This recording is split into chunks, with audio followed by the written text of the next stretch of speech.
ట్రూ9 news కి స్వాగతం. నేను Sumalatha. Lok Sabha AP assembly election schedule ప్రకటన నేడే. ఎన్నికల ప్రక్రియ ఎలా ఉండనుందంటే సార్వత్రిక ఎన్నికల సమరానికి తొలి అంకం శనివారం మొదలవుతుంది. కేంద్ర ఎన్నికల సంఘం పార్లమెంటుతో పాటు ఆంధ్రప్రదేశ్, ఒడిశా, అరుణాచల్ ప్రదేశ్, సిక్కిం రాష్ట్రాల అసెంబ్లీ ఎన్నికలకు నేడే షెడ్యూల్ ప్రకటించనుంది. శనివారం మధ్యాహ్నం 3 గంటలకు ఢిల్లీలో సీసీ ఇద్దరు సహాయ కమిషనర్లు ప్రెస్ మీట్ పెట్టి తేదీలను ప్రకటిస్తారు. కిందటిసారి ఎన్నికలను 7 దశల్లో నిర్వహించగా ఈసారి కూడా 6 లేదా 7 దశల్లో జరుగుతాయని తెలుస్తోంది. దేశంలో సార్వత్రిక ఎన్నికలకు శనివారం నగారం ముగనుంది.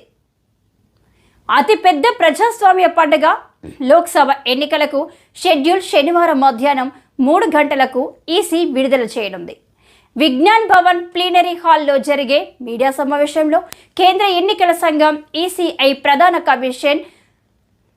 ప్రధాన కమిషనర్ రాజీవ్ కుమార్తో పాటు ఇద్దరు కమిషనర్లు జ్ఞానేష్ కుమార్, సుఖ్బీర్ సింగ్ సంధు లోక్సభ పాటు 4 రాష్ట్రాల అసెంబ్లీ ఎన్నికలకు తేదీలు వెల్లడించనున్నారు.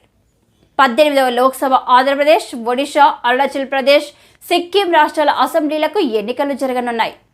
ఎన్నికల షెడ్యూల్కు సంబంధించి మీడియాకు ప్రెస్ నోట్ను కేంద్ర ఎన్నికల సంఘం శుక్రవారం మధ్యాహ్నం విడుదల చేసింది. కాగా దేశంలో 2024లో 4 దశలు, 2019లో 5, 2014లో 9, 2019లో 7 దశల్లో ఎన్నికలు జరిగాయి. ఈసారి ఎన్ని దశల్లో నిర్వహిస్తారనే ఉత్కంఠ అందరిలో నెలకొంది. అయితే 2019 ఎన్నికలకు షెడ్యూల్ మార్చి 10న విడుదలైంది. ప్రస్తుతం 6 రోజులు ఆలస్యంగా మార్చి 16న విడుదలవుతుంది. దాని ప్రకారం షెడ్యూల్ విడుదల పోలింగ్ తేదీలకు మధ్య కూడా ఈ మేరకు వ్యత్యాసం ఉండే అవకాశం ఉంది. 2019లో ఏప్రిల్ 11తో తొలి దశ పోలింగ్ మొదలై మే 19తో చివరి దశ ముగిసింది.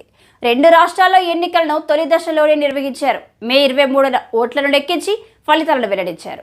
2014 ఎన్నికలు 9 దశల్లో జరగగా ఏప్రిల్ 7తో మొదలై మే 12తో పోలింగ్ ప్రక్రియ ముగిసింది. అంతకుముందు 2009లో 5 దశల్లో సాగిన ఎన్నికలు ఏప్రిల్ 16న మొదలై మే 13తో ముగిశాయి. ఇక 2004లో 4 దశల్లో సాగిన ఎన్నికలు ఏప్రిల్ 20న మొదలై మే 20తో ముగించారు. ఉమ్మడి ఆంధ్రప్రదేశ్లో 2004, 2009 ఎన్నికలు తొలి మలి దశల్లో, 2014లో 7, 8 దశల్లో జరిగాయి. 2019లో తొలి దేశంలోనే నిర్వహించారు. కానీ ఈసారి ఏపీ, తెలంగాణలో ఎన్నికలు ఏ దశలో ఉంటాయని ఆసక్తి నెలకొంది. ఈ ఎన్నికల కోసం 3400 కంపెనీలకు చెందిన 3-4 లక్షల కేంద్ర బలగాలను మోహరించడానికి కేంద్ర హోం మంత్రిత్వ శాఖ అంగీకరించింది. ఏప్రిల్ 3వ వారం నుంచి పోలింగ్ మొదలుపెట్టి 6 నుంచి 7 దశల్లో నిర్వహించే ఛాన్స్ ఉంది.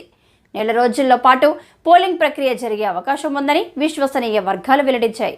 ఈ ఎన్నికల్లో దాదాపు 97 కోట్ల మంది ఓటర్లు తమ ఓటు హక్కును వినియోగించుకోనుండగా 12 లక్షల పోలింగ్ కేంద్రాలను ఏర్పాటు చేయనున్నారు. అధికార బీజేపీ వరుసగా 3వసారి అధికారం సాధించాలని కృతనిశ్చయంతో ఉంది.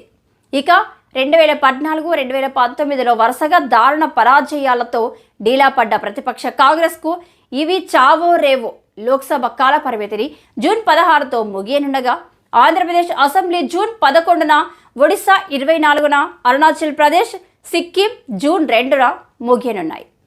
ఆ గడువులోగా కొత్త ప్రభుత్వాలు కొలువు తీరాల్సి ఉంటుంది. ఇక జమ్మూ కాశ్మీర్లో ఎన్నికలు ఇప్పుడే జరిగే అవకాశం లేదు. సార్వత్రిక సమరం ముగిసిన తర్వాత నిర్వహించేందుకు ప్రయత్నిస్తున్నట్లు తెలుస్తుంది. చూస్తూనే ఉండండి మరిన్ని అప్డేట్స్తో మీ ముందుకు మీ ట్రూ9 న్యూస్ ఛానల్.